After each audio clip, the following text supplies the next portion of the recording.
Ujú. Y en lo que se van conectando el resto de compañeras. Bueno, yo sé que a Liliana y a Natalia ya me conocen, son grandes colegas aquí del centro. Y pues bueno, yo estoy más que todo agradecida con Ana por este espacio, por esta oportunidad que nos da para hablar sobre la educación inclusiva, sobre el aprendizaje infantil. Y pues nada, cuando tú gustes empezar, Ana, muchas gracias y pues bienvenida. Pues gracias a ti, Geraldine. Me escucháis bien, ¿verdad? Con que me hagáis así o me pongáis una reacción me vale. Yo Sí, creo que sí, sí. se escucha Fenomenal. todo súper bien. Muy bien. Pues sí, aunque somos poquitas, pero como también va a quedar grabada, por si luego alguien más quiere escucharlo y demás, no hay ningún problema. Pues mirad, en primer lugar, agradecerte a ti, Geraldine, y al centro, por supuesto, esta oportunidad.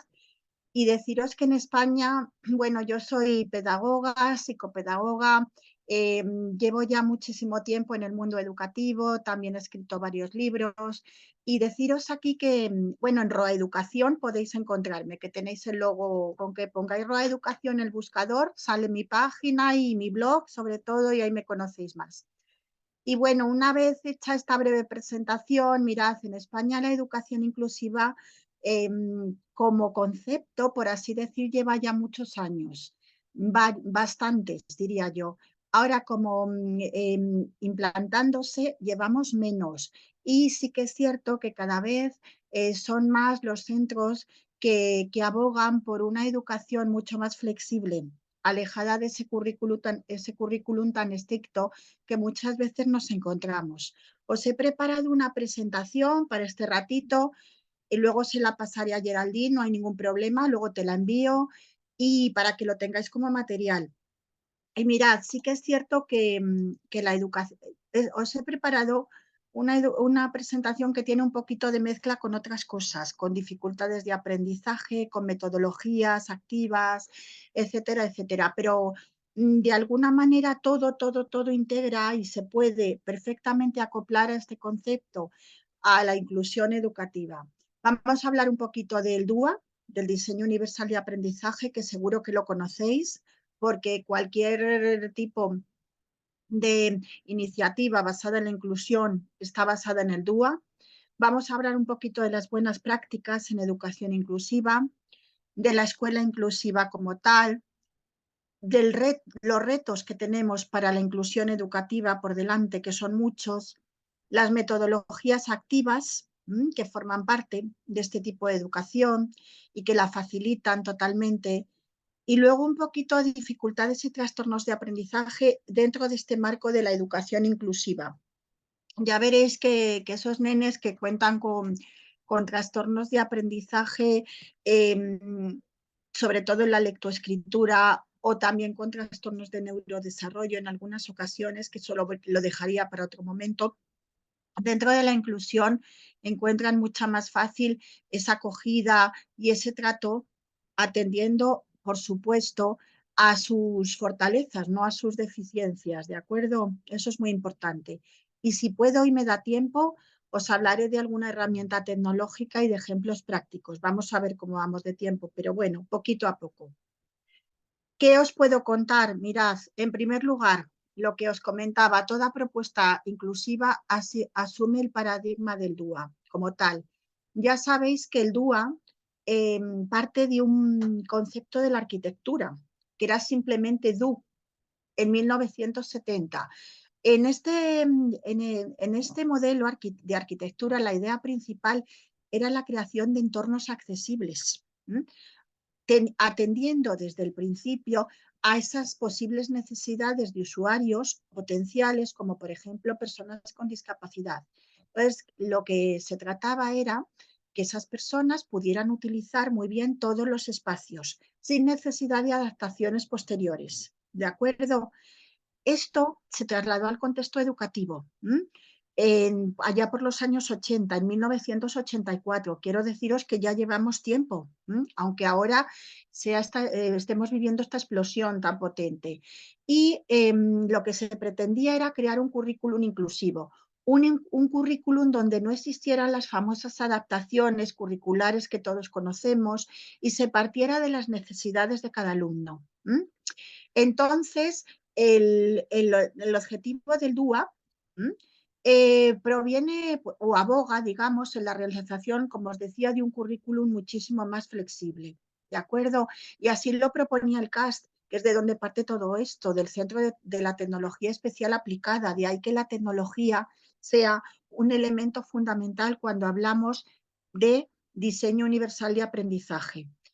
¿Por qué? Pues porque tanto la tecnología como los materiales didácticos que tenemos que empezar a manejar cuando hablamos de inclusión están adaptados para acercar los contenidos curriculares a la diversidad del alumnado. Por eso hablamos muchísimas veces de diversidad en el aula, de atención a la diversidad.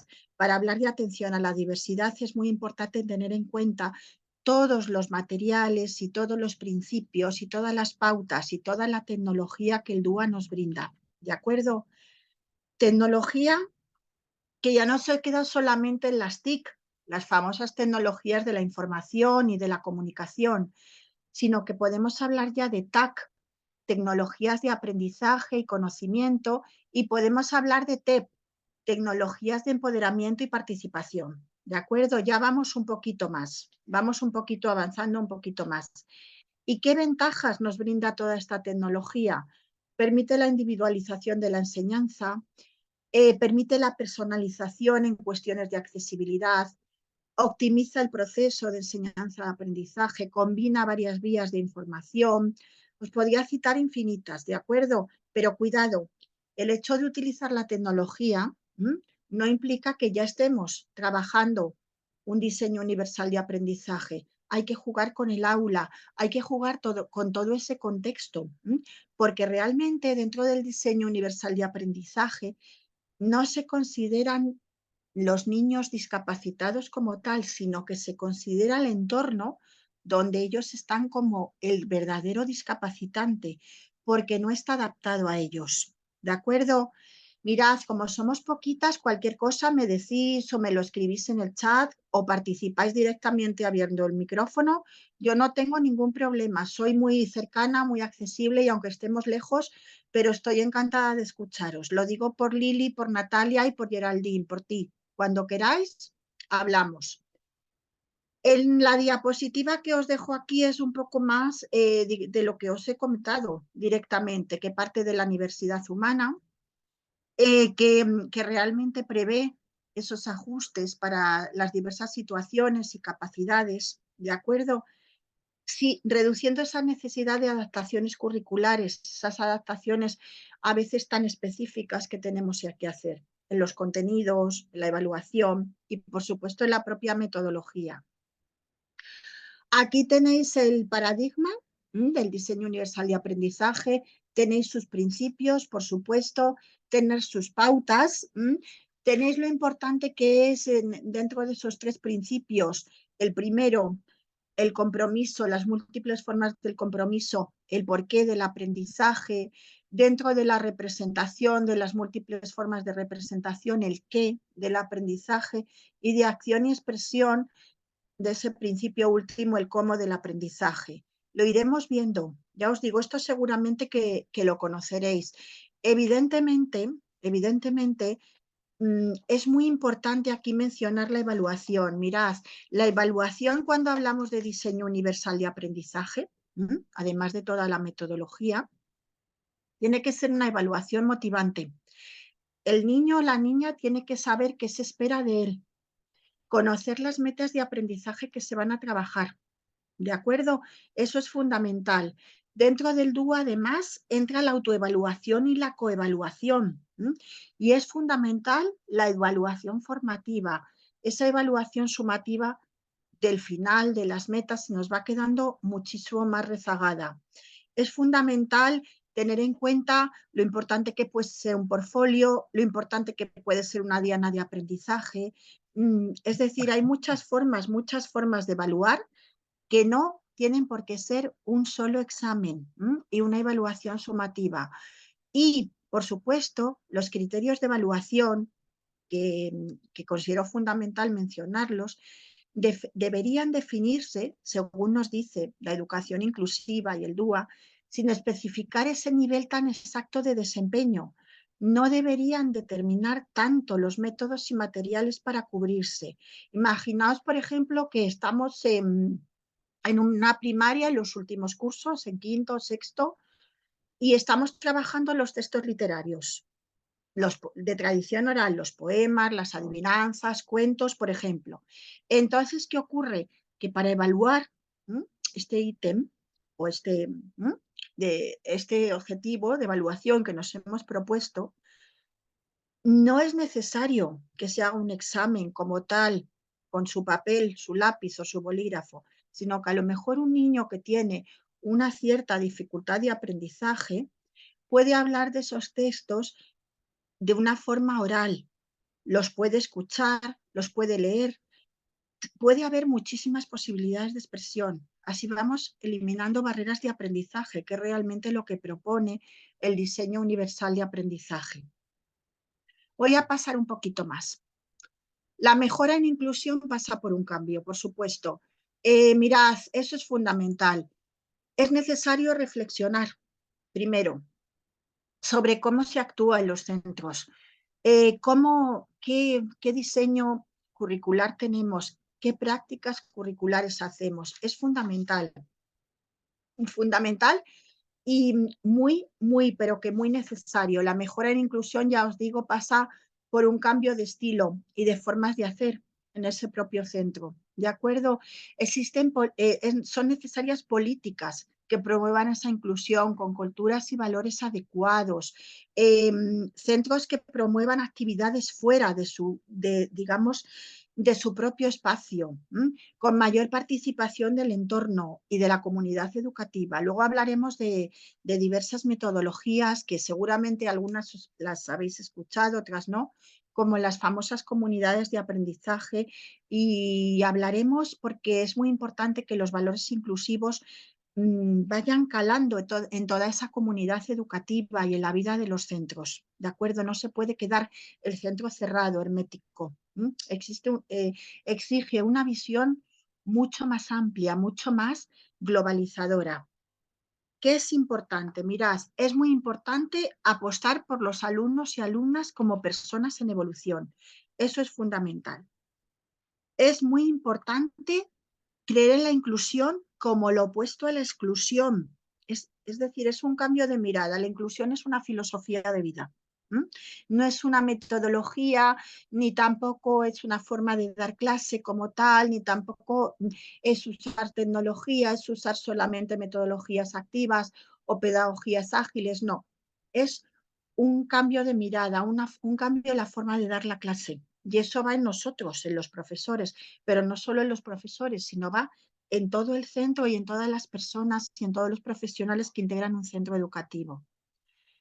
¿Qué implica? Por supuesto, educar para la vida, fundamental. Personalizar la enseñanza para aquellos alumnos y alumnas que tienen esas dificultades. Permitir la participación de la comunidad, que os lo comentaba hace un poquito. Construir canales de comunicación con la familia. Las familias son fundamentales, la coordinación escuela-familia es fundamental. Y os puedo asegurar que aquí en España todavía tenemos dificultades para comunicarnos con las familias. Es impresionante porque en muchas ocasiones, tratándose de familias, por supuesto, que responden, a veces los propios profesores no permiten que esas familias a lo mejor de alguna manera participen demasiado. Hablo de familias que quieren, ¿eh? Por supuesto hay otras familias que no son colaboradoras, pero eso ya sabéis que siempre está ahí. El DUE implica, como os pongo aquí, que pongamos la mirada, por así decir, en la capacidad, que os decía, no en la discapacidad, que hablemos de una visión humanista en la educación, que huyamos de ese modelo de déficit para centrarnos en la capacidad que todos tenemos, pero distinta. Por supuesto que tenemos capacidades diferentes. Y os pongo aquí subrayado al final en la diapositiva, son discapacitantes los contextos, no son discapacitantes las personas. Eso es fundamental. Muy, muy importante.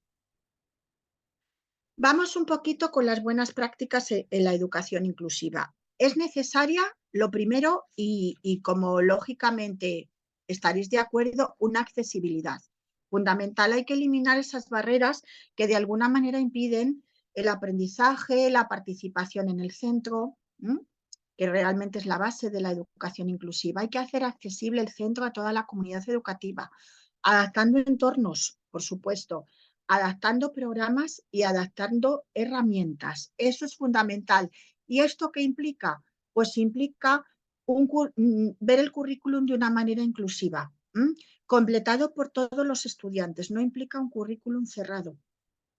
No implica un currículum que ya lo tengamos desde el principio de curso totalmente hermético, inflexible, y no podamos ir enriqueciendo a medida que va surgiendo pues, todo el curso escolar.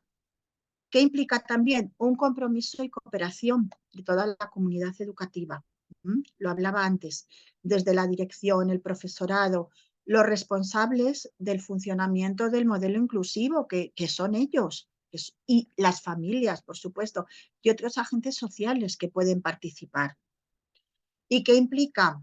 Agrupaciones, lo vamos a ver un poco en las metodologías activas, ¿de acuerdo?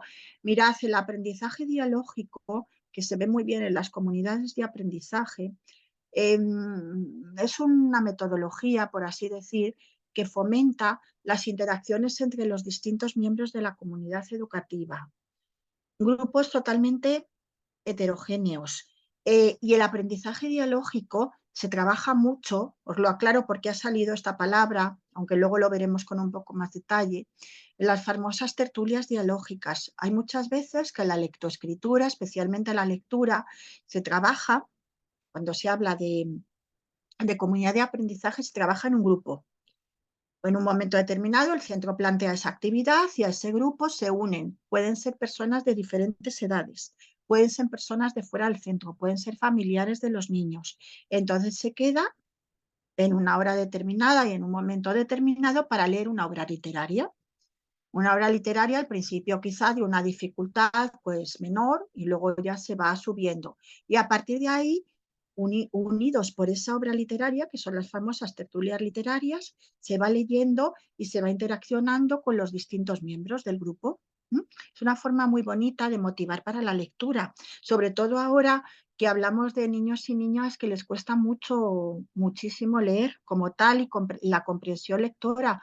¿Por qué? Porque ya sabéis que la tecnología es fantástica, pero estamos en un mundo complejo de redes sociales, de dispositivos, donde realmente lo que más se lee son los mensajes de WhatsApp, por ejemplo, y todo esas tipologías de mensajes, evidentemente, tal y como están escritas, pues no son muy compatibles con la forma de leer una obra literaria. Entonces, todo esto va interesando y promueve el interés por la lectura, mucho más que estar en una clase como antes y de una forma rígida empezar a leer, que eso lo hemos hecho muchos, ¿de acuerdo?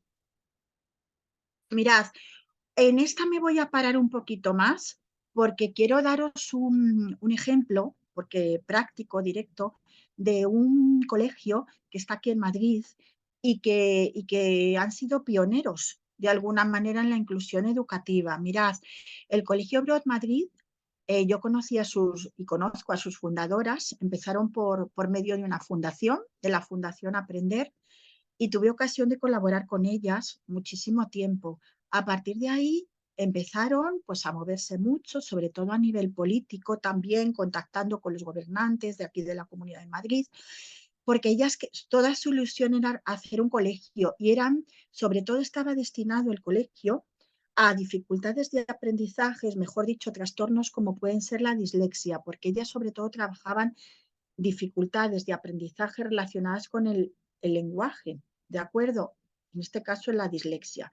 Entonces, ellas en 2011 crearon un colegio único en Madrid y en España, por aquella época, no existía todo esto. Ellas eliminaron barreras de aprendizaje, lo primero.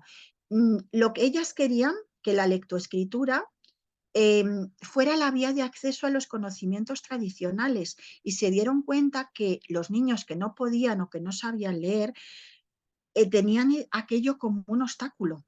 La lectoescritura para ellos era una barrera complicadísima.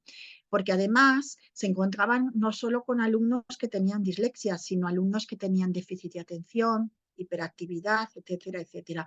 Entonces lo que hicieron fue organizar el centro, flexibilizarlo y adaptar los contenidos en aquella época, ¿de acuerdo? Adaptarlos a centros de interés funcionales, y los seleccionaron, no daban todo lo que ponía en el currículum legislativo como tal, sino que lo acortaron de alguna manera y promovieron alternativas metodológicas para salvar aquella limitación tan compleja que era la lectoescritura. Promovieron ya la expresión oral, que os decía antes, la expresión artística, que hablábamos en el DUA al principio, cómo expresar, por ejemplo, cuando se está trabajando una obra literaria. Promovía la expresión dramática, la musical, es decir, ellas rompieron muchísimo las barreras y, por supuesto, evaluaban de manera formativa, mediante un portfolio. Y ahí era un dossier donde el alumno iba incorporando una serie de actividades, iba enriqueciéndolo en el día a día del aula, y el examen lo tenían, pero era un examen muy breve, muy sencillo. No era una evaluación basada en un examen, sino todo lo contrario. Entonces, ¿qué ocurrió? Que posibilitaron de alguna manera el contexto educativo, lo normalizaron para aquellos alumnos con esas dificultades de aprendizaje. Evidentemente toparon con problemas, porque claro, al romper barreras, siempre, pues lógicamente topas, pero como ellas tenían tan fundamentado su proyecto, al final fue un éxito. Y ahora mismo este colegio, después de tantos años, ya 12 años, sigue adelante y sigue, y lo han, digamos, esta metodología la han copiado, entre comillas, y la han expandido a 2 colegios más. De todas formas, hay muchísimos colegios, ya muchos más con pedagogía alternativa aquí en España. Lo que pasa que muchos son del ámbito privado, son pues evidentemente muy costosos, pero este, por ejemplo, que os pongo, es un colegio concertado, es un colegio que no es público, pero sí está, para que os hagáis una idea, está entre el privado y el público, está en medio, entonces no es tan costoso como un colegio privado. ¿Qué, ¿Qué hacían aquí los niños? Pues los niños participaban en el aula pues toda la jornada, pero había agrupamientos diferentes, que los vamos a ver después, ¿de acuerdo? La actividad se llevaba a cabo cada momento y como eran grupos muy flexibles, no había esa necesidad tan grande de ese apoyo, de ese refuerzo que se tiene cuando un nene no sabe leer, sino que el propio compañero en ocasiones le ayudaba, o la profesora, al ser agrupamientos heterogéneos, donde unos se podían ayudar a otros, tenía más libertad y podía apoyar mucho más individualmente. Ya os digo que funcionaron por centros de interés, que además eran centros de interés muy, digamos, muy adaptados al entorno, ¿de acuerdo? Hablaban de la alimentación, hablaban del mercado, hablaban del huerto, y ahí en esos centros de interés aglutinaban todas las áreas educativas, lengua, matemáticas, el área social, el natural, todo, ¿de acuerdo?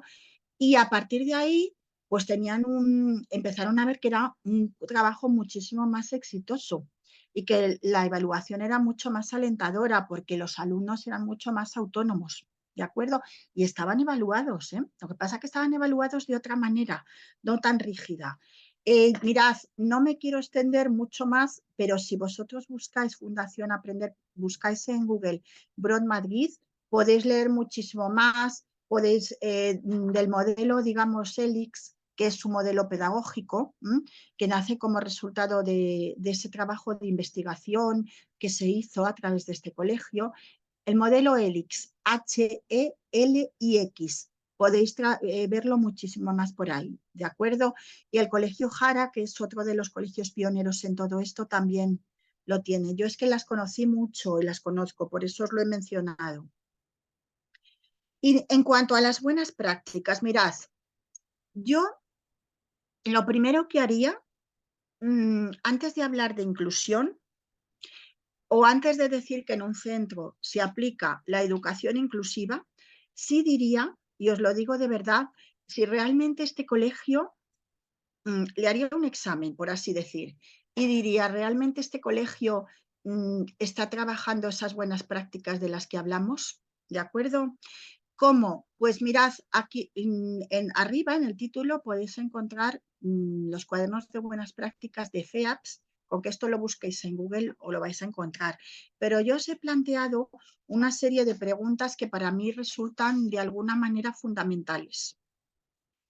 El proyecto educativo es el resultado de la participación de los distintos agentes de la comunidad educativa. Eso es fundamental para la educación inclusiva. Recoge el compromiso de apoyo y de prestación de recursos para aquellos alumnos que no están escolarizados en el propio centro.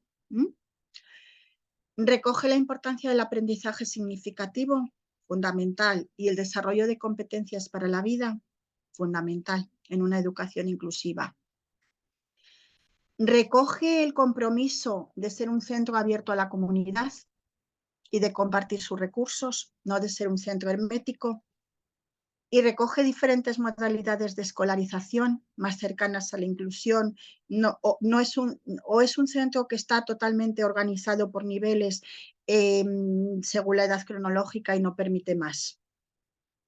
Más preguntas. Apuesta por un perfil profesional, por profesionales, por profesores que acompañen, que sean asesores, el famoso profesor coach del que se habla. Se garantiza el conocimiento de este proyecto por parte de toda la comunidad educativa, empezando por las familias. ¿Comparte la comunidad educativa esa filosofía de inclusión? La inclusión se entiende como un proceso de aumento de participación del alumnado en los entornos comunitarios, en otras escuelas, en el hogar, en centros de ocio. ¿Y legitima a la familia como agente de cambio o la tiene ahí apartada y solo le deja ir al centro, solo permiten ir a las familias al centro en determinados momentos? ¿De acuerdo? Fijaos que es un cambio totalmente de mirada. Yo os lo voy dejando. No sé muy bien, Geraldine, ya me dirás cómo estáis vosotras, si habéis visto mucho de todo esto o habéis tenido contacto, o no sé si esto es muy novedoso. No sé qué os parece. En cualquier caso, yo estoy abierta a vuestras sugerencias, ¿vale? Y cuando queráis me decís, ¿de acuerdo? Porque ahora mismo por el chat no veo tampoco, así que nada, no hay problema. ¿Sigo? ¿Ok? ¿Sí? Allá voy. ¿Qué ofrece la educación inclusiva? A ver, la educación inclusiva ofrece a todos los alumnos y alumnas mismas oportunidades de aprendizaje educativas y ayudas, ya sean curriculares o sean materiales, para su progreso académico y para su autonomía. Ofrece respuestas adecuadas a esa diversidad y se localiza en un contexto donde las diferencias entre los niños y las niñas sean atendidas y aquellos grupos que son más vulnerables sean también atendidos, no se aparten, no se aíslen. ¿De acuerdo? Acordaos lo que comentaba antes, realmente el discapacitante es el entorno, no el niño. ¿De acuerdo? Voy a ver el chat que os tengo aquí. Es nuevo, vale, pues entonces, vale, iré despacito.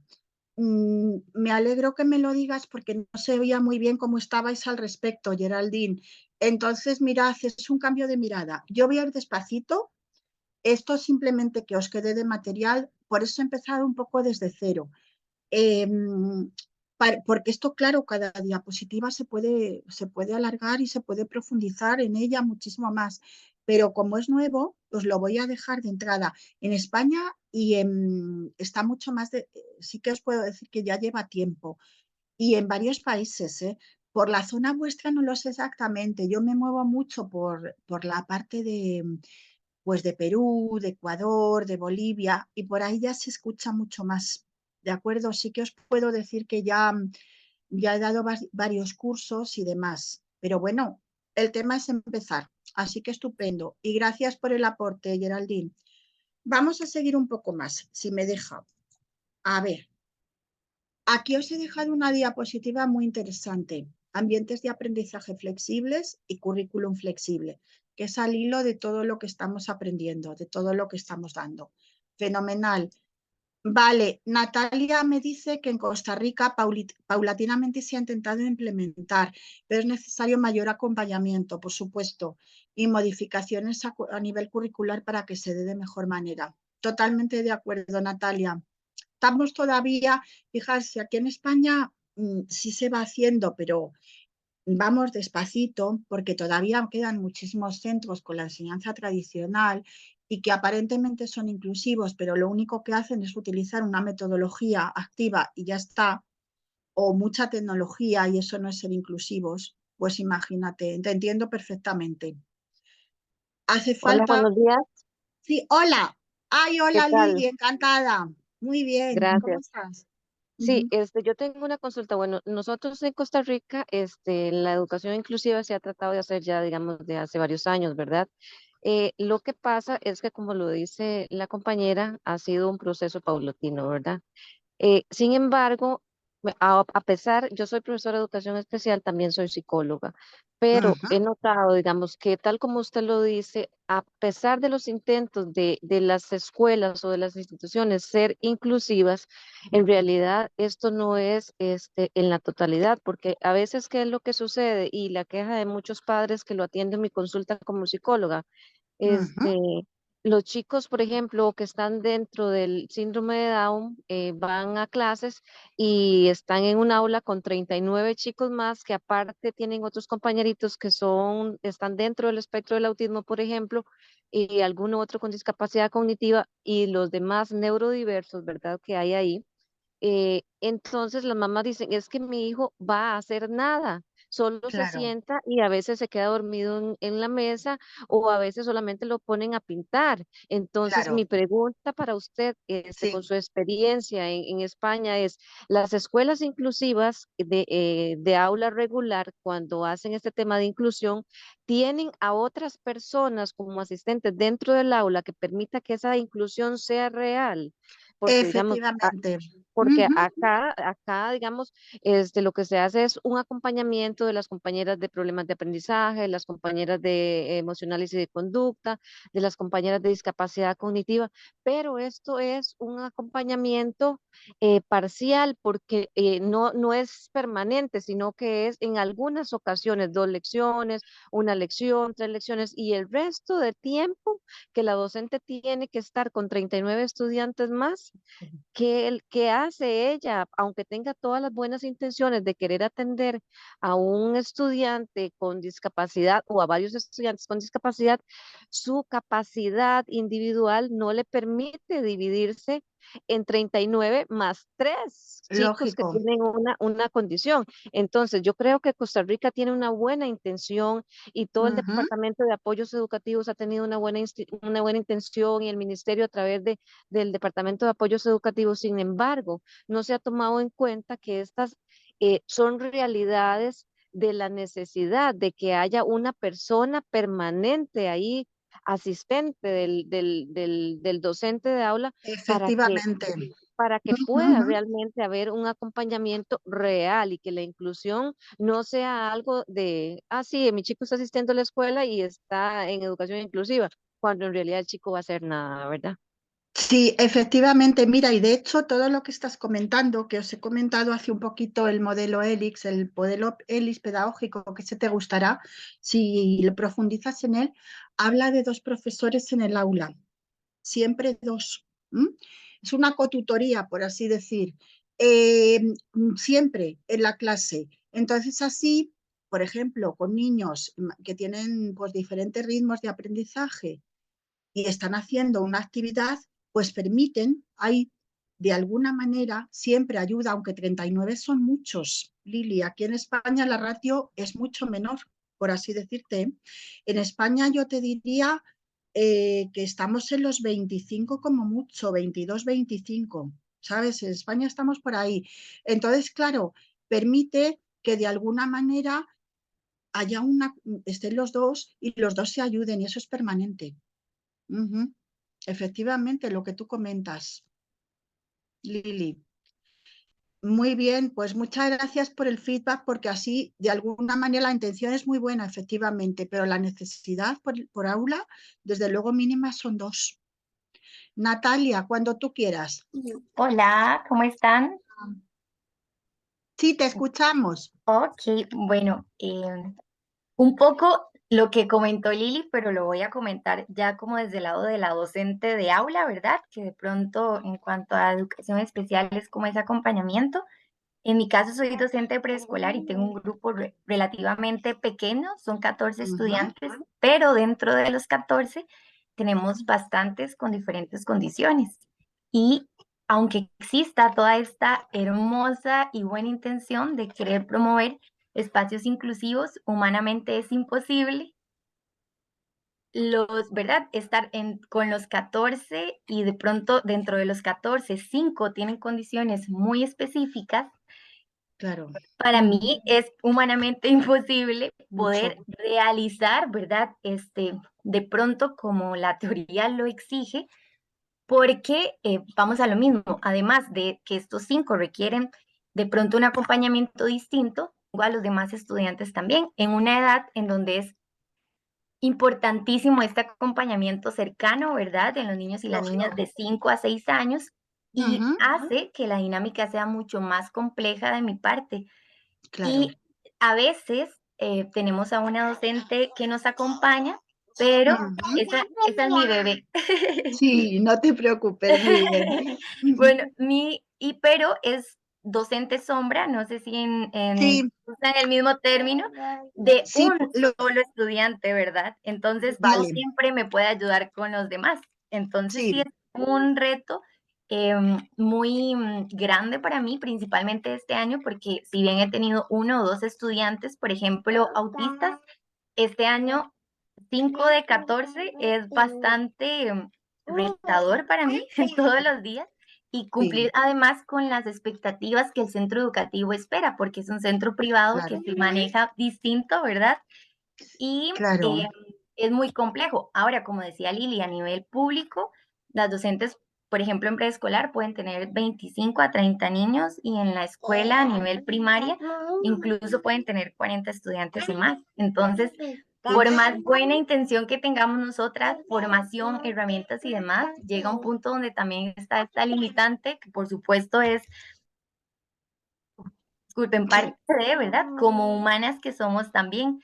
no puede Entonces ser, también claro. es muy complejo, vamos a ver, como todo el panorama. Y usted mencionaba algo muy importante, esta comunicación con las familias, que yo siempre la defiendo y creo esencial, pero es muy complejo con estas que no, ¿verdad? Entonces hace que la labor sea aún más difícil.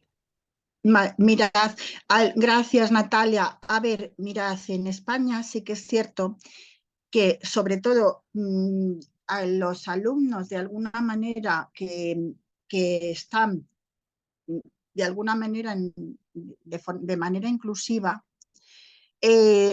también, por ejemplo, mirad, en los colegios públicos hay muchos colegios que tienen aula TEA y aunque esos niños se integran, por así decir, o están dentro de la clase, sí que es cierto que en determinados momentos van al aula TEA y ahí se les refuerza, ¿de acuerdo? Entonces, de alguna manera trabajan en la clase completamente con los compañeros, pero luego tienen ese refuerzo particular, por así deciros.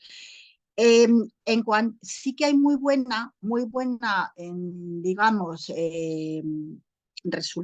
muy buen resultado, sobre todo con aquellos alumnos donde se practica la inclusión y son alumnos de trastornos de aprendizaje, pero una dislexia, una discalculia, niños que por otro lado pueden tener TDAH, ¿de acuerdo? Ahí los resultados son evidentemente pues mucho más satisfactorios. Sí que es cierto que el número que me comentáis es altísimo, porque con 40 niños, antes eso en España estaba hace muchos años. Mirad, yo empecé a trabajar con 45 niños en un infantil, como dices tú, Natalia, de 5 a 6, pero en España ya esa ratio no se maneja hace muchos años.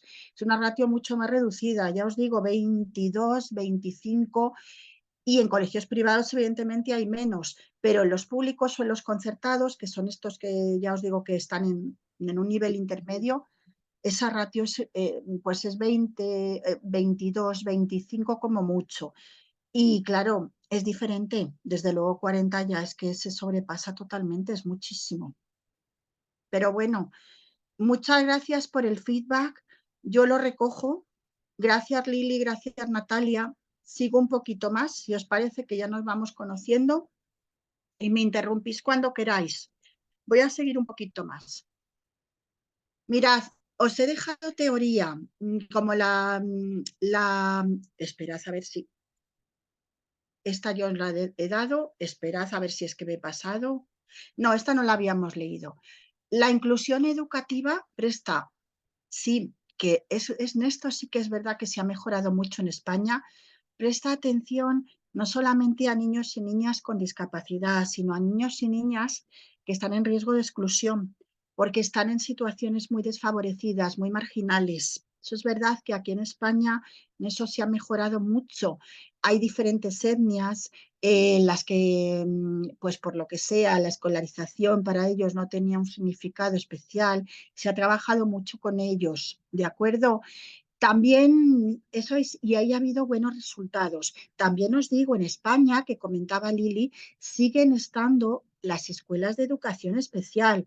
Ha habido un gran debate, al hilo de lo que has comentado antes, porque se querían eliminar. Por ejemplo, en Italia, que eso, ya sabéis que lo tenemos aquí al lado, es el país vecino, se eliminaron de golpe y se empezó a hablar de inclusión educativa. A pesar de las protestas aquí en España, siguen existiendo y porque ha habido muchísimas protestas de la familia, sobre todo pues para niños que tienen una parálisis cerebral, etcétera, etcétera, y esas escuelas de educación especial se han mantenido y se siguen manteniendo. Por eso os digo que yo os hablo de inclusión, pero a pesar del avance que ha habido, todavía estamos un poco con todo a la vez, por así deciros.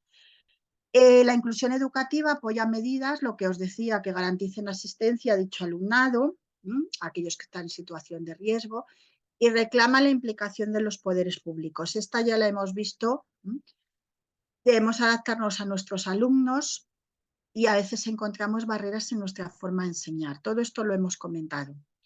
Mirad, aquí tenéis más prácticas, más guías de buenas prácticas. Dentro del ámbito personal, evidentemente, tener en cuenta que todos y todas somos diferentes y que el sistema educativo acepte esa diferencia. Que el aula sea diversificada, que impulse la participación de todos. ¿De acuerdo? Volvemos a lo mismo y vosotras mismas estáis ya preparadas. Tiene que ser el profesor que acompañe, el profesor que favorezca un clima socioemocional adecuado, el profesor que conozca a su alumnado y vaya a desarrollar esas competencias una vez que conoce bien al alumnado, que eso es fundamental y en eso sí hemos ganado aquí en España, se conoce mucho más a los niños, a las niñas que integran el aula, ¿de acuerdo? Que le permita posibilidad de expresarse de manera diferente en distintos formatos. Y, por supuesto, el centro escolar, que sea seguro, que permita un clima acogedor. Todo esto lo hemos dicho, os lo pongo un poquito más aquí porque es guía de buenas prácticas, pero os lo he comentado en las primeras diapositivas. Principios. Tener y comunicar altas expectativas. También tenemos un gran problema y seguro que os ha pasado a vosotras. Hay alumnos que evidentemente aquí en España son considerados como necesidades educativas especiales, que son los chicos y chicas, me viene al hilo por la primera frase, que son de alta capacidad, los superdotados, que llamábamos antes. Estos niños también, en una enseñanza rígida e inflexible, tienen muchísimas dificultades. ¿De acuerdo? Con la inclusión también han salido favorecidos porque el profesor se ha dado cuenta que con ese alumno puede trabajar mucho mejor si realmente se convierte en un coaching suyo, si realmente lo motiva, si realmente ese alumno le puede ayudar a ir desarrollando clases, a ir preparando clases, ¿de acuerdo? Antes se hacía la adaptación y se sigue haciendo la adaptación curricular, pero ahora este tipo de alumnos sí que son más fáciles de llevar en un aula mucho más flexible, porque se convierten como en, digamos, como si fueran otro profesor más, por así deciros, y ayudan muchísimo al profesor. Me ha venido a la cabeza al ver un poco la primera frase, ¿de acuerdo? Por aquello de calidad y propuestas enriquecidas. Os dejo aquí alguna teoría más. La zona de desarrollo próximo, de acuerdo a aquello que el alumno es capaz de hacer solo, porque hay que tener en cuenta aquello que el alumno es capaz de hacer solo y aquello de lo que sería capaz con ayuda de un compañero o de un adulto. Fijaos que cuando se trabaja de forma coordinada y esos grupos, esas agrupaciones que decíamos lo permiten, el enriquecimiento es mucho mayor y los resultados son muchísimos mejores. ¿De acuerdo? Principio clave. Enriquecimiento y aceleración del proceso de aprendizaje, lo que comentaba antes, que los alumnos puedan llegar tan lejos y tan rápido como ellos quieran. Interacción en agrupamientos heterogéneos, ¿de acuerdo? No vale todos iguales y todos haciendo lo mismo, lo vamos a ver después en los grupos interactivos, pero no solamente en la clase, sino en las aulas, en los patios.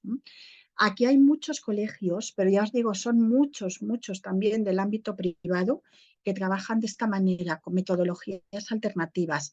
Yo no sé si conocéis Waldorf, que seguramente os sonará. Waldorf también fue muy pionero en todo esto, ¿de acuerdo?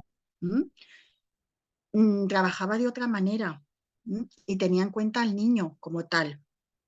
Todos los colegios Waldorf, ¿de acuerdo? Aquí tenéis algunos principios más, la importancia de ese aprendizaje activo, la importancia de aprender haciendo, la diversidad y personalización de la enseñanza, el feedback, un buen feedback, entendido como retroalimentación, es muy necesario.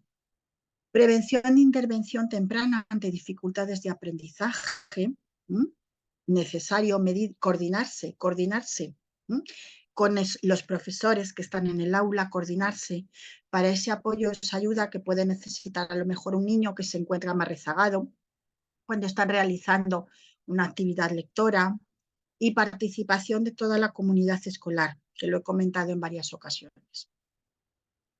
Mirad, este primer bloque que os he dejado y que os lo voy a dejar como tal, porque se lo enviaré a Geraldine, las diapositivas, ha sido un poco de calentamiento, tiene bastante parte teórica, pero creo que era muy importante también, que yo creo que las conoceréis, porque las metodologías inclusivas ya llevan muchísimo tiempo. El aprendizaje basado en proyectos, el ABP, yo creo que os sonará todo esto y muchas más. Si no me interrumpís o me lo decís por el chat o directamente abrís el micrófono, ya que somos muy poquitas, ¿vale? Yo creo que son muy importantes a tener en cuenta y por eso lo he incluido en esta presentación. Las metodologías inclusivas parten de un currículum flexible. ¿Cuál es su finalidad? Evidentemente, llegar a todo el alumnado. Fomentar la igualdad, romper estereotipos, prejuicios y aquellos niños que son invisibles, hacerlos visibles. Fundamental. Se dirigen a toda la clase en general, pero evidentemente favorecen a grupos con riesgos de exclusión, mucho. Favorecen, como os pongo aquí, niños de culturas o etnias diferentes, con orientaciones sexuales e identidades de género quizá no demasiado normativas, niños que tienen discapacidad, las favorecen y potencian sus aprendizajes. En las metodologías activas, el profesor acompaña, asesora, porque es el alumno el que forma parte activa del aprendizaje. Y es un aprendizaje real, como os pongo aquí, es una enseñanza que está centrada en los problemas del mundo real, con conocimientos útiles, funcionales, concretos, que favorecen el pensamiento crítico y la curiosidad. Fijaos qué lejos está esto de toda esa enseñanza directiva, y que fomentan el aprendizaje autónomo. Yo sí que os digo que estas metodologías son fantásticas, pero claro, la ratio que tenéis, por lo que me comenta Lili y lo que me ha dicho Natalia, es muy elevada para este tipo de metodologías. Se pueden hacer, se pueden organizar, pero claro, no es lo mismo aplicar estas metodologías a 20 o 25 niños que a 40. Eso sí que os lo digo. hay un número muy excesivo.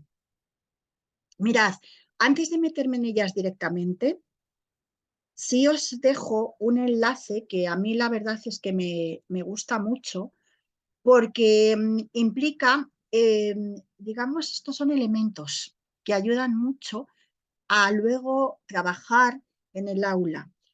Son propuestas, mirad, muchas, el enlace lo tenéis aquí, o sea que luego os lo podéis descargar y echar un vistazo, habla mucho de inclusión, pero yo he señalado propuestas que se pueden utilizar a través del aula, ¿de acuerdo?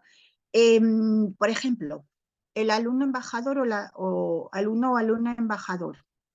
En realidad son alumnos guía.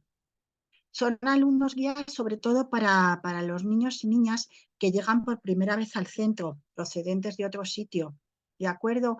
Entonces ellos hacen la función de enlace entre el nuevo alumno y el centro educativo, ¿de acuerdo? Le acompaña en las dependencias escolares, le facilita el contacto con nuevos compañeros, trata de entender sus dificultades de adaptación, etcétera, etcétera. Se les nombra embajadores, por así decirte. Son niños que en muchas ocasiones son voluntarios, otras veces es los propios tutores quienes realmente pues, los eligen por sus características, ¿de acuerdo?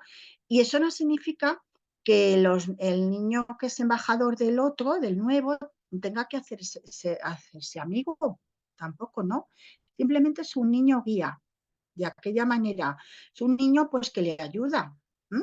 Y hay una comunicación muy interesante entre ellos, ¿vale? Todo este tipo de propuestas entrarían dentro de una inclusión, ¿de acuerdo? Para que os vayan, y aquí se han utilizado mucho, para que os vayan de alguna manera pues sonando, por así decir. Más cosas, mirad, el apadrinamiento o amadrinamiento. Esto se utiliza sobre todo eh, cuando se empieza a leer en el trabajo de la lectoescritura. Entonces, cuando hay uno que va un poquito más rezagado, se le busca un padrino o una madrina que le ayuda y le elige de alguna, que es otro niño, evidentemente, y le elige libros, le elige textos que le pueden ir ayudando. ¿De acuerdo? Se utiliza mucho, sobre todo cuando se trabaja la lectura. Entonces, pues poquito a poco, ellos en el aula, cuando llega el momento de lectura, se distribuyen por allí, por el aula, y empiezan a leer ese libro que le ha elegido el padrino o la madrina. ¿De acuerdo? Evidentemente dependerá del nivel. Lógicamente, a veces que leen párrafos, hay veces que cuando están empezando, porque vienen de otro lugar, pues leen solamente palabras. Y también suelen ser alumnos voluntarios, alumnos pues que aparte de que evidentemente la lectura son niños que son muy potentes, pero también tienen pues una característica, por ejemplo, la empatía, que es fundamental para todo esto. Colaboración de voluntariado en las aulas en el centro, eso os podéis imaginar directamente lo que es, porque ya con el nombre os lo va diciendo. Pues son niños voluntarios que participan activamente en las aulas y en todas las actividades del centro. De todas formas, aquí en España lo que se hace muchísimo es la interacción entre los distintos niveles. Por ejemplo, los niños, imaginaos que están en la ESO, en la secundaria. En muchísimas ocasiones hacen trabajos desde una perspectiva de un niño de infantil. Entonces, dentro de ese propio tema que están desarrollando en una metodología cooperativa, tratan un apartado como si fueran ellos niños pequeñitos de infantil y bajan a las clases de infantil y se los ponen allí y les hablan pues de cualquier tema que estén tratando ellos. Es decir, hay una interacción cada vez mayor entre los niveles educativos en los centros. Y realmente eso es una flexibilidad en el currículum.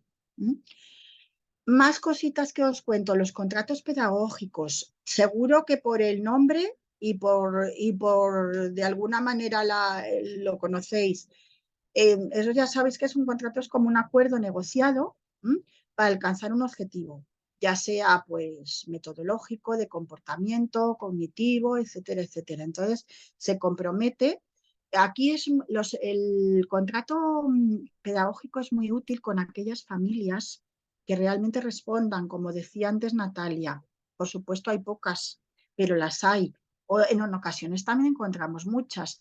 Entonces, se puede hacer en el aula, entre el profesor y un niño, una niña, o se puede hacer con la familia, ¿de acuerdo? Y entonces, pues se recogen por escrito una serie de conocimientos adquiridos, a qué se compromete a lo mejor esa familia con el alumno, a ver si realmente se compromete a ayudarle, se compromete a estar con él, ¿de acuerdo? También puede ser un contrato, imaginaos, de resolución de conflictos para un problema que hay en el aula.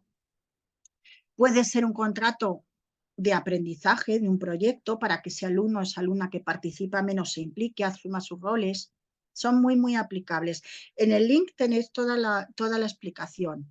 Y luego el famoso mentorazgo, que ya sabéis que ya aquí hablamos más de mentores que de coach.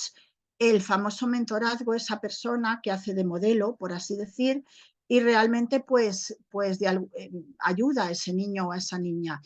Una persona que del propio centro, de la propia comunidad educativa, que promueve iniciativas, que ayuda a esos niños, a esos jóvenes, lo que es un mentor, ¿vale? Y el centro pues es el que decide quiénes son los que van a hacer de mentores, qué alumnos y alumnas van a ser los que realmente tutoricen de esa manera, pero todo esto entra dentro de esas metodologías que vamos a ver ahora, que os las he dejado aquí. ¿El ABP lo conocéis? El aprendizaje. Ah, no, bueno, este es el de investigación. Mirad, este es el aprendizaje basado en la investigación. Es tan simple como acercar la ciencia y la metodología científica al aula. Hablábamos antes de aprendizajes útiles, de aprendizajes que fueran de alguna manera para la vida. Pues aquí los alumnos son protagonistas de ese aprendizaje, pero se conecta realmente con la ciencia, ¿de acuerdo? Entonces, imaginaos que manejan para todo ello, pues, textos científicos, por así decir, y se comprometen a hacer investigaciones científicas, aplicar la enseñanza y el aprendizaje para conectarla con la investigación.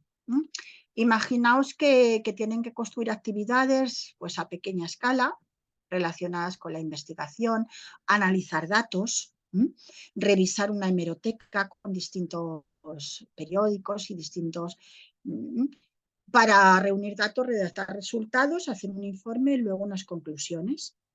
Entonces es como elaborar un proyecto con unas hipótesis, utilizar metodología científica y sacarla, llevarla a cabo. Aquí es lo que os estaba comentando, un poco, proyectos existentes en el mundo real, que luego incluso algunos, mirad, hay un proyecto que no sé si lo he incluido aquí, para alta capacidad, que creo que no, que era de aprendizaje de investigación y que lo que consistía era crear como un circuito de energía en el propio colegio.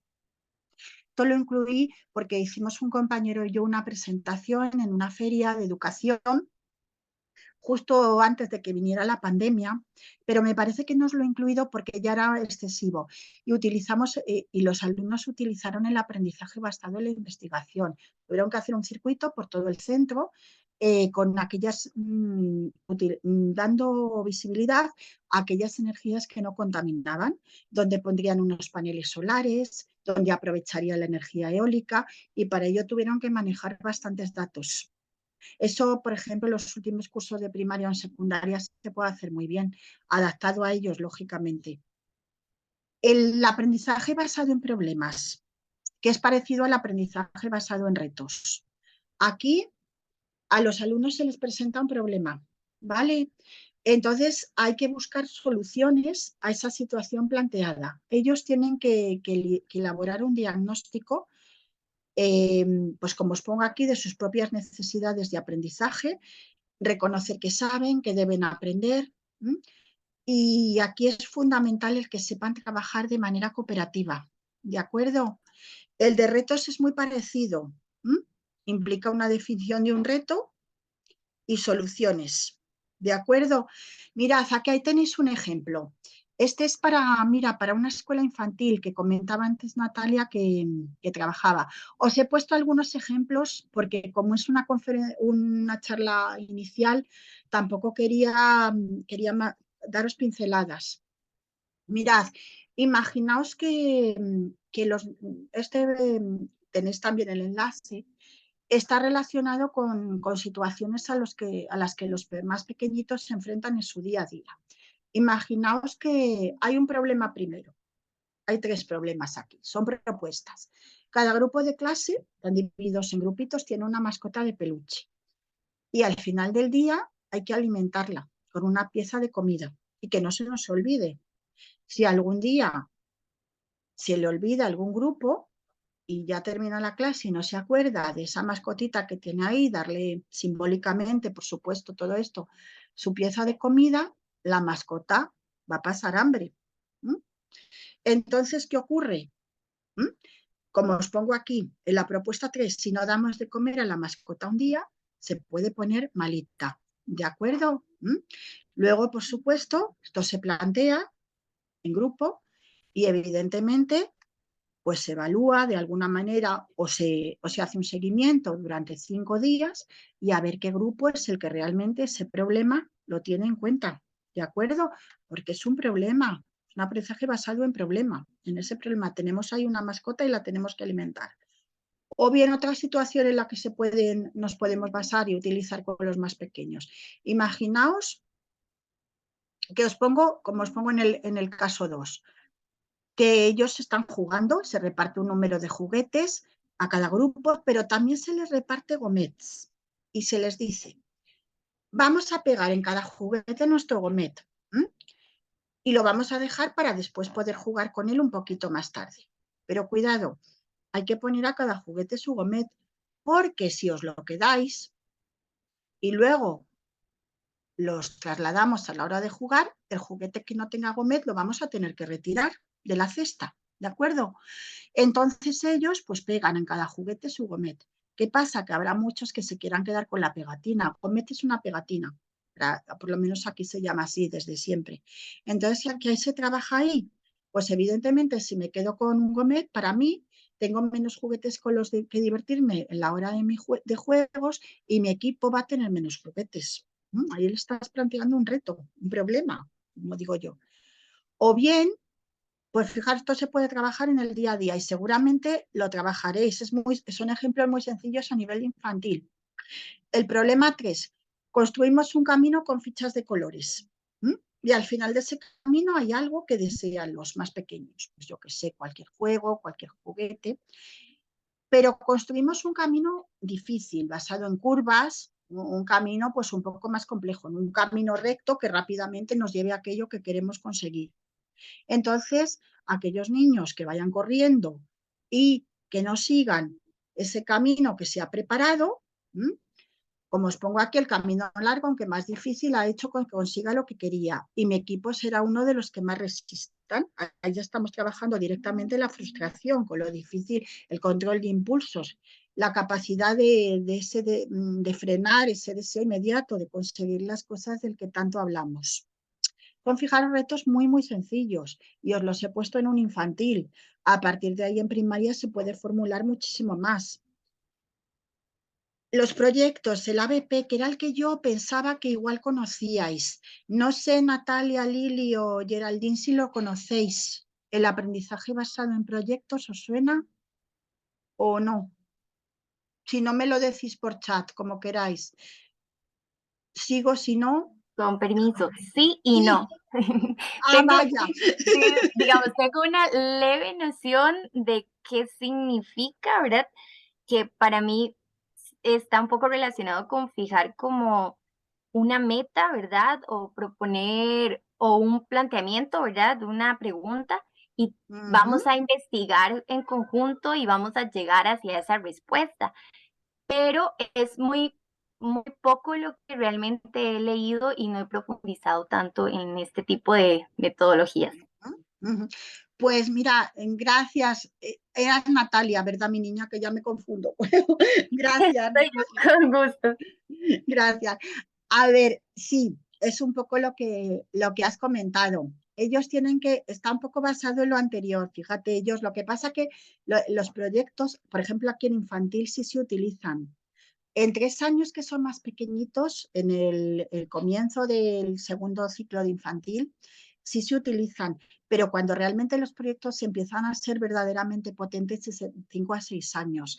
Y sí, como os pongo aquí, mira, me alegro además porque así os he dejado un poco de teoría que os pueda ayudar.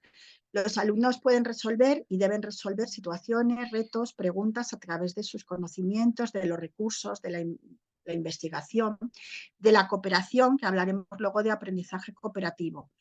Parte de las inteligencias múltiples de Gardner, de esa teoría, y de alguna manera los niños son protagonistas, como estamos diciendo durante toda la charla, y ellos desarrollan con autonomía su proyecto, pueden planificarlo, estructurarlo y hasta evaluarlo. Mirad, ¿cómo se estructura la clase para un aprendizaje por proyectos?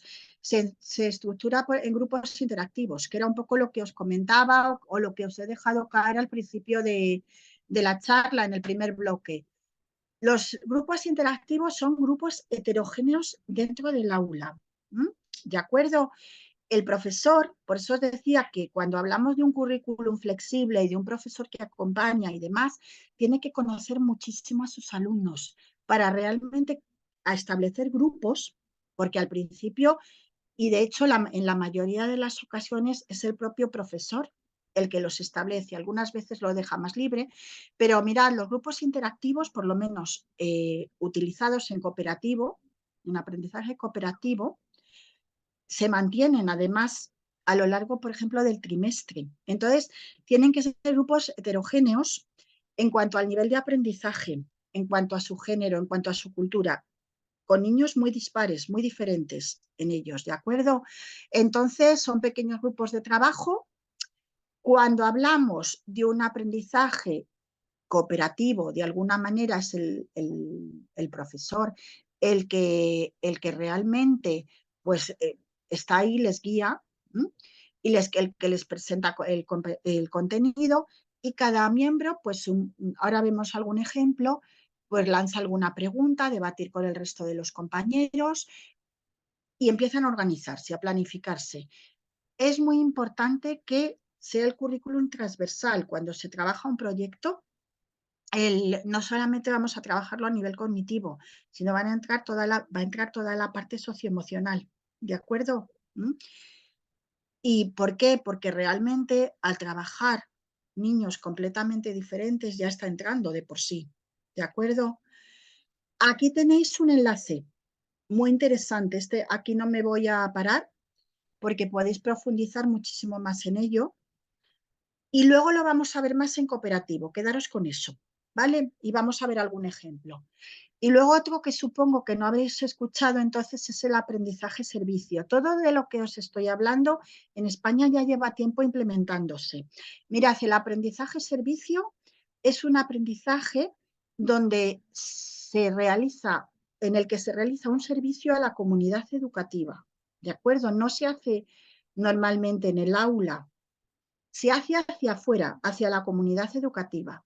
Por ejemplo, que además os he dejado el nombre. Mirad, esta experiencia, el patio de los deseos, la realizaron unas profesoras que estuvieron haciendo sus prácticas en una escuela de infantil en Barcelona. Y entonces lo que hicieron fue rehabilitar el patio de esa escuela infantil. Cuando ellas llegaron, su propósito para sus prácticas, para esa memoria de prácticas, estaba basada en el aprendizaje servicio, y lo que se plantearon fue, como vieron que el patio estaba bastante, digamos, pues estropeado, rehabilitarlo, por supuesto, tuvieron que pedir permiso al ayuntamiento, etcétera, y plantearlo fuera de la comunidad educativa. A partir de ahí, se remodeló ese patio, lo hicieron con los propios niños. Preguntaron primero a los de que querían tener en el patio para mejorarlo, que era un patio que estaba muy estropeado, y los niños dijeron que les encantaría que en ese patio nuevo que iban a hacer estuvieran tipis, las famosas tiendas indias. Entonces, con ellos, una vez que ya se consiguieron todos los permisos, lo trabajaron con los niños, las diseñaron primero en papel, las dibujaron, tal, hasta luego con material reciclable crearlas. Lo tenéis de todas formas, con que habléis del patio de los deseos, con que lo tecleéis, veis toda la experiencia, que es muy bonita. Y hasta que las crearon. Y en 4 a 5, que había otra profesora de prácticas, ellos lo que querían eran juegos simbólicos, pues cocinitas, juguetes, para poder recrear pues, una casa, una ciudad, y también lo hicieron. Todo con los niños, ¿eh? Fue un trabajo todo con los niños, ¿de acuerdo? Y esto es otro tipo de metodología activa. Y fijaos que realmente está fundamentada en ese aprendizaje, en ese currículum flexible, porque es hacia afuera, hacia la comunidad educativa, pero no en el aula, sino hacia afuera. También ha habido aprendizaje-servicio, por ejemplo, mirad, en secundaria, ahora mismo me viene a la mente un aprendizaje-servicio, un grupo de niños salió a hacer una excursión de segundo de secundaria y vieron que estaba pues al lado de una, no sé si era hamburguesería o algo así, un contenedor lleno de aceite. Entonces dijeron que esto no podría ser así, que esto habría que solucionarlo. No podía, el aceite es contaminante. Entonces hablaron con los responsables de aquella hamburguesería a ver qué es lo que había pasado y buscaron una solución. Y eso luego se llevó al aula. Pero fijaros, fue descubierto en una excursión y así pudieron hacer reciclar ese aceite, de alguna manera pasarlo a bidones, etcétera, etcétera. Es decir, pudieron colaborar, eligieron a un grupo que colaborase y luego eso lo llevaron al aula como reflexión. Es decir, no, fijaros que es una excursión de niños que van a hacer una visita cultural y de repente se encuentran con eso. Realmente ahí están haciendo un servicio a la comunidad, están saliendo de su propio esquema de ir a una visita cultural, que es muy interesante, pero al encontrarse con eso, lo aprovechan y están haciendo un servicio, pues que ese aceite se recicle, que no puede estar en un contenedor, que hacemos, y están implicando a otros agentes, como pueden ser los propios dueños de esa hamburguesería que os digo. Es decir, es abrir, fijaros, y ahí trabajamos muchos valores, trabajamos toda la parte de reciclado, el medio ambiente. Y si veis que es mucha información, de verdad me lo decís. Yo, como os voy a ir dejando cositas, el cooperativo, ¿vale? Mirad, os pongo aquí. El aprendizaje cooperativo prácticamente en España se utiliza a nivel general. Los colegios públicos quizás son los más en ocasiones reticentes, pero ya lo están utilizando. En los privados y en los concertados se utiliza totalmente. El cooperativo y la educación inclusiva son dos términos que van unidos, ¿de acuerdo? Porque realmente es un poco trabajar, como os comentaba antes, en grupos. ¿Qué se trabaja en ellos? Pues evidentemente la interdependencia positiva, lo que os cuento, la responsabilidad, destrezas, habilidades sociales, se autoevalúan y se coevalúan, que es un poco lo que decía la evaluación que os decía al principio dentro del diseño universal de aprendizaje. Y hay unos roles cuando se distribuyen en grupos. Hay uno que supervisa, que os lo pongo aquí, que todos anoten las tareas en la agenda, que no se deje nada de ese material, de ese proyecto que van a hacer. Hay otro que reparte el material y también lo guarda. Hay otro que comunica las decisiones y las respuestas del equipo, que es el portavoz. Y hay otro que modera, porque como el aprendizaje cooperativo se realiza en clase, los proyectos se realizan en clase, en muchas ocasiones levanta la mano y todos tienen que estar en silencio. Es decir, hay diferentes códigos. Y mirad, hay en este enlace, tenéis un ejemplo precioso, precioso, precioso de aprendizaje cooperativo con una niña que tenía problemas visuales. Y es de un centro, este proyecto se hizo aquí en España ya hace un tiempo, o sea que no es nuevo, y se hizo en un colegio del sur, en Málaga, que es una de las provincias de Andalucía, en la zona sur de España, y se hizo en curso de primaria, es decir, eran pequeñitos. Entonces, era un trabajo y se integró o se incluyó, mejor dicho, en la clase había una niña ciega con una ceguera prácticamente total y se la incluyó. Y es muy, muy interesante la experiencia. Sí que es cierto que es muy distinto decir, vamos a trabajar en grupos, como hemos hecho toda la vida, que vamos a trabajar cooperativamente, porque no es cuestión de hacer la misma cosa todos.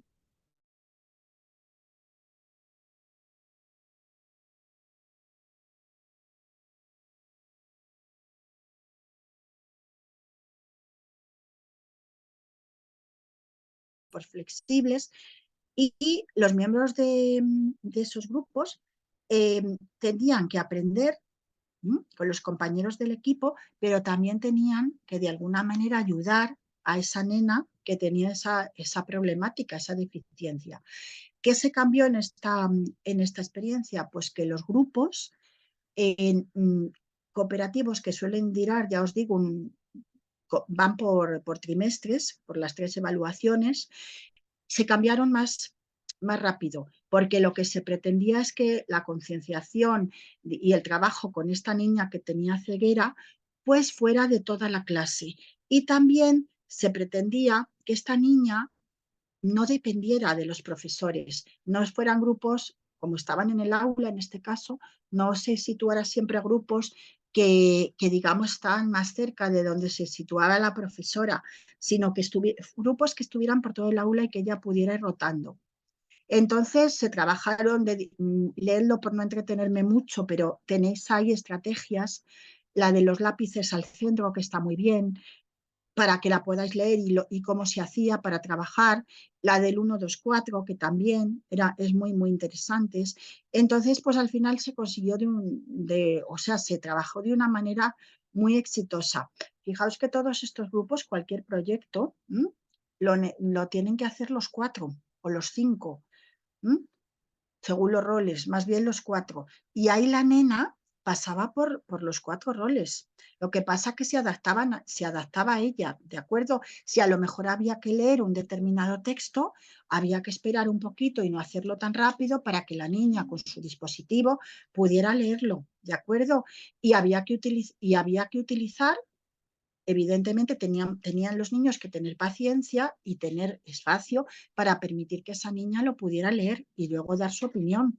Y tampoco podían utilizar los gestos visuales porque la niña no los veía, sino que tenían que utilizar siempre la voz para llamarse unos a otros. Leedlo porque merece la pena. Luego otra metodología, comunidades de aprendizaje. Eso es un poquito lo que os he contado al principio.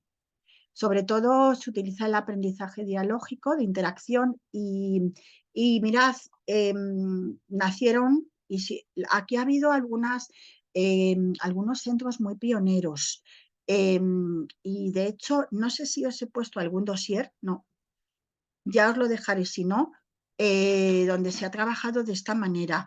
Y sobre todo están muy basados y se han hecho tertulias literarias, que era lo que os comentaba, donde participaba el equipo docente, familias, escuelas de padres, e incluso se abrían a centros que había en el vecindario y el objetivo era mucho el trabajo de la lectura, ¿de acuerdo? De una manera más motivadora. ¿Qué más? Metodologías y herramientas. Esto seguramente que os sonará. Esto fijaos, sí, son metodologías, pero para mí son más herramientas que se pueden utilizar dentro de esas metodologías que os he dicho antes. El Flipped Classroom ya sabéis que es la clase invertida. En muchas ocasiones hay profesores que lo utilizan, depende también un poco del grupo, entonces pues de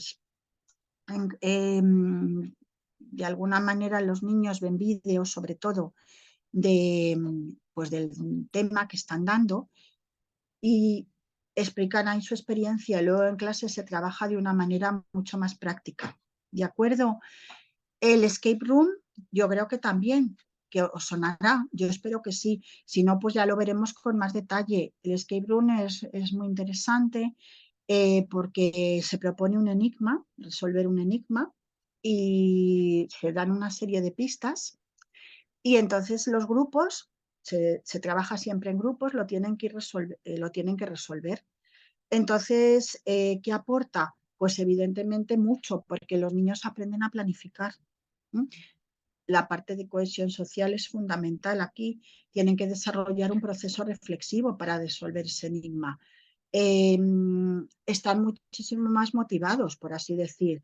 Y el escape room se utiliza también a todos los niveles. Incluso imaginaos pues que en el mundo romano, que aquí en España da mucho juego, y si están trabajando historia, por ejemplo, se puede plantear un escape room basado en pues una historia del mundo de Roma. Con un enigma determinado, ellos se introducen en ese momento de la historia y cómo lo pueden resolver. Lo mejor relacionado con la mitología romana, con los dioses. Hay muchísimas posibilidades. Es cierto que si se diseña un escape room hay que tener los objetivos claros antes de empezar y hay que desarrollar el tema y eso es el profesor el que lo hace. ¿Por qué? Porque hay que dar pistas y los niños a través de esas pistas tienen que llegar al final, ¿de acuerdo? Y hay que elegir un espacio. A lo mejor se puede desarrollar dentro del aula, pero si son más mayorcitos ya necesitan un espacio fuera del aula con pistas determinadas para irlo desarrollando. Os animo a que si no os suena lo conozcáis. Como veis, os voy dando mucha información, pero pinceladas. El visual thinking lo conoceréis, todo el aprendizaje que se hace por medio de dibujos, importantísimo. Hoy en día son visuales. El portfolio, también muy importante, que os comentaba al principio. El aprendizaje autorregulado es fantástico, especialmente para los chicos y chicas de altas capacidades, porque son ellos los que se planifican. Creo que no lo he desarrollado porque quería hablaros un poquito de la parte final de las dificultades de aprendizaje, ya que Geraldine puso al principio ese cartel, me quedé yo un poco, digo, voy a dejar otro bloque de dificultades de aprendizaje para el final.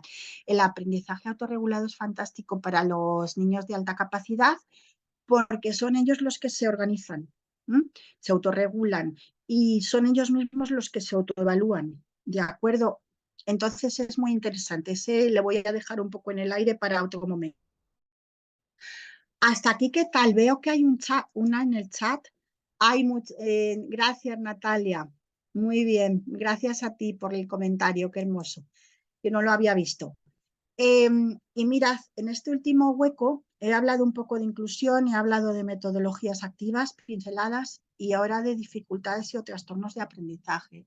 Mirad, ahora mismo estoy yo impartiendo un módulo, bueno, voy a hacer 2 módulos en un diplomado de Bolivia, y estoy hablando de esto, de dificultades y trastornos de aprendizaje. Por eso lo tengo muy fresquito porque lo estoy trabajando. Las dificultades de aprendizaje, ¿qué son? Al hilo de todo esto, los niños con dificultades de aprendizaje o trastornos de aprendizaje en una educación inclusiva mejoran muchísimo y el rendimiento es mucho mayor por todo esto que hemos ido comentando. Se detectan en la escuela cuando el niño o la niña no alcanza el nivel esperado para su rango de edad. ¿Por qué? Por baja motivación, por poca memorización, por concentración limitada, por comportamiento social inadaptado. Y los trastornos, que yo ya me gusta siempre diferenciar, para mí una cosa son las dificultades y otras son los trastornos. Y cuando hablamos de dislexia o cuando hablamos de discalculia, hablamos de trastornos más que de dificultades, porque las dificultades, digamos que de alguna manera se solventan. Los trastornos siempre están ahí, se entrenan, se reeducan, pero están ahí. Cuando ya hay un disfuncionamiento neurobiológico, porque hay áreas alteradas cerebrales, no de lesión, por supuesto, que eso ya es hablar pues de una dislexia adquirida, eso es otro tema, pero cuando son dislexias que se presentan en el aula, sobre todo en la primaria, en el primero y segundo curso, en segundo se detecta muy bien, pues están relacionadas con lo que os comento, con una alteración en esas áreas cerebrales encargadas de la lectoescritura, ¿vale? Como os pongo aquí, puede afectar al lenguaje, a la memoria, alteraciones. ¿A quién se atribuye ese término? Pues a estos dos autores. Esto es simplemente un poco para que lo tengáis como curiosidad, ¿vale? A Kick y a Bateman. En el año 62, 1962. Luego se han recogido, como muy bien sabréis, en el Manual Americano de Psiquiatría, en el DSM-5, en la CIE, que ya va por el número 11, en la CIE, en la Clasificación Internacional de Enfermedades. Y sí que es cierto que, volviendo a la anterior, que hablamos de trastornos de aprendizaje cuando hay ese problema neurobiológico. Pero los trastornos de aprendizaje no están como tales, no están relacionados con una discapacidad, ni con un déficit sensorial, ni tampoco están relacionados con haber instruido al niño pues, de una manera deficiente, sino que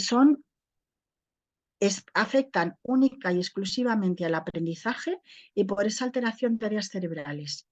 Hablo de dislexia, hablo de discalculia, que es lo que estoy trabajando ahora, y esto os lo menciono por lo que puso Geraldine en el cartel. Hablo de dislalias, hablo, ¿qué más os diría? De disgrafías, de todo el trabajo de lectoescritura, ¿de acuerdo? Os lo he puesto aquí un poquito para simplemente aterrizar el cartel. Y eso sonará. Me decía antes Lili que ya estaba pues, con niños que eran sobre todo el espectro autista. Ya entramos en niños TEA, es más complejo.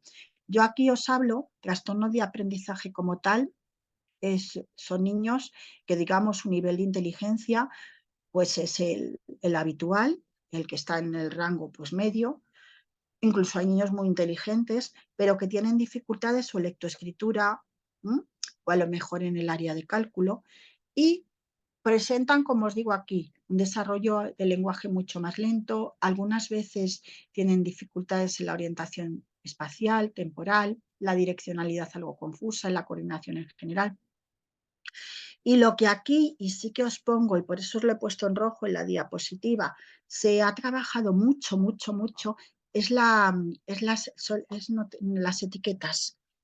Y de hecho, en España ya hablar de niño disléxico, a ver, en el aula, digamos que ya apenas se hace. Podemos decir que ese niño tiene dislexia, que tiene una dificultad, pero no podemos hablar despectivamente o de alguna manera un niño que tiene unas necesidades, unas deficiencias, dejarlo apartado, etcétera, etcétera.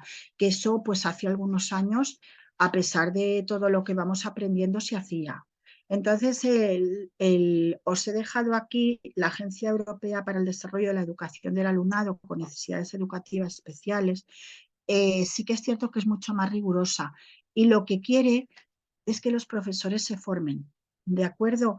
Para que realmente cuando estén en un aula conozcan a sus alumnos y esas etiquetas que a veces son tan duras no se apliquen. Esos calificativos, niño disléxico, ese niño... Antes incluso se hablaba de niños tontos, imaginaos, o sea, era muy fuerte lo que se decía. Y bueno, esto es un poco lo que os he contado.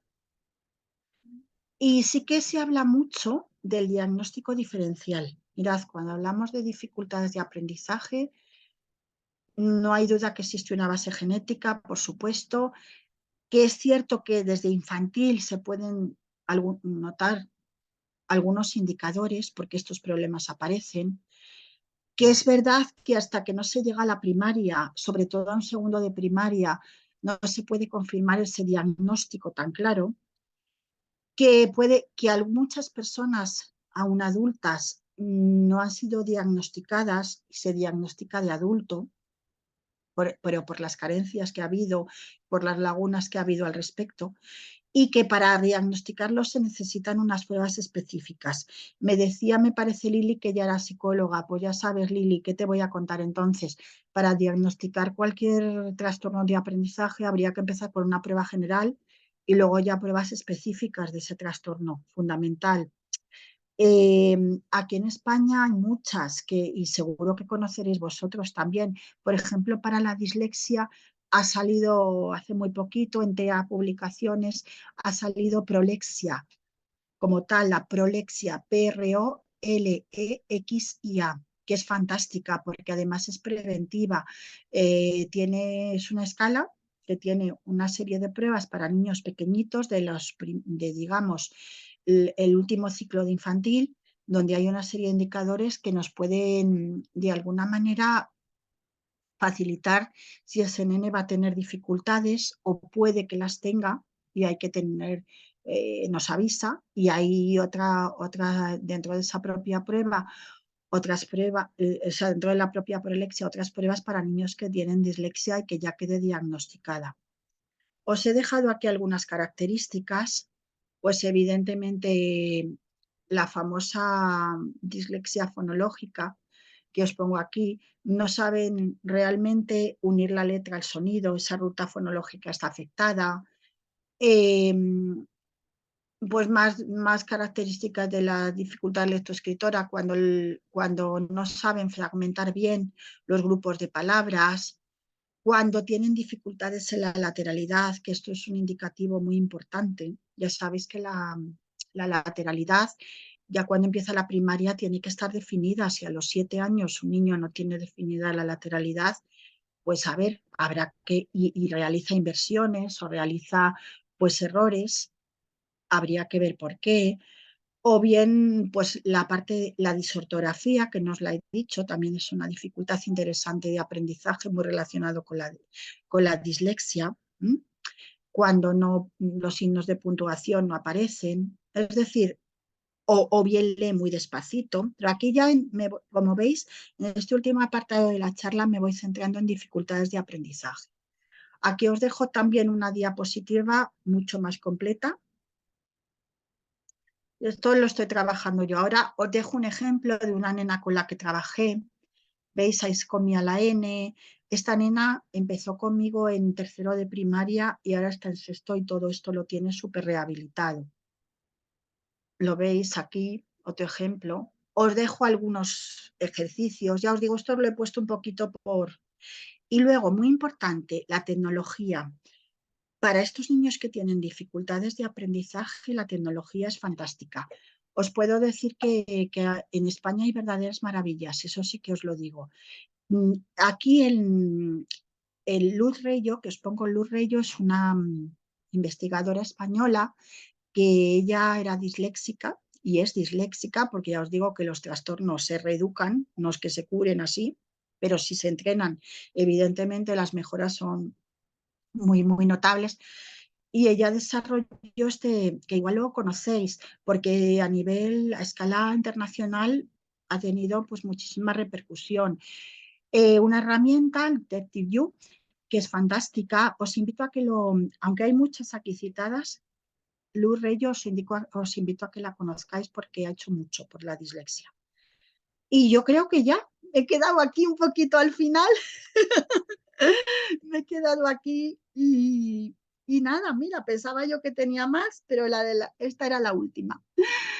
Nada, encantadísima. Son ahora aquí en España van a ser las 7, es muy buena hora. Contadme un poquito, Natalia, Lili y Geraldine, qué os ha parecido. Ha sido como mucha información. ¿Sí? Hola Ana, muchas gracias. Hola. Muchas gracias por todo este espacio que nos permitiste compartir para todas las chicas que estuvieron presentes y no, ha sido un aprendizaje, de hecho para mí todo eso es algo como muy nuevo, entonces para mí ha sido un gran aprendizaje a tomar en cuenta, especialmente en nuestros cursos que impartimos en el centro, entonces para mí súper agradecida con la oportunidad de haber sacado un poco de tu espacio y compartirnos todo este aprendizaje a nosotras. Pues muchas gracias. Yo ya te digo, Geraldine, nos envió la presentación encantada. Sí que es cierto que hay mucha información y que todo se puede desgranar muchísimo más, se puede concretar muchísimo más, pero como era una primera toma de contacto, pues lo que os he hecho es sobre todo pinceladas. Así que nada, muchísimas gracias. También Lili y Natalia por estar ahí. Muchísimas gracias y por mi parte yo encantada. Cuando queráis, pues hablamos. Hola, muchísimas gracias por todo. También es muy rico como este contraste cultural, ¿verdad? Que de pronto buscamos, sí, ¿y qué pasó? Sí, también quieres hablar. Pero encontramos como el objetivo, ¿verdad? Como seres humanos, que todas las personas tengan este espacio y de verdad su derecho a la educación Claro que sí. se dé, ¿verdad?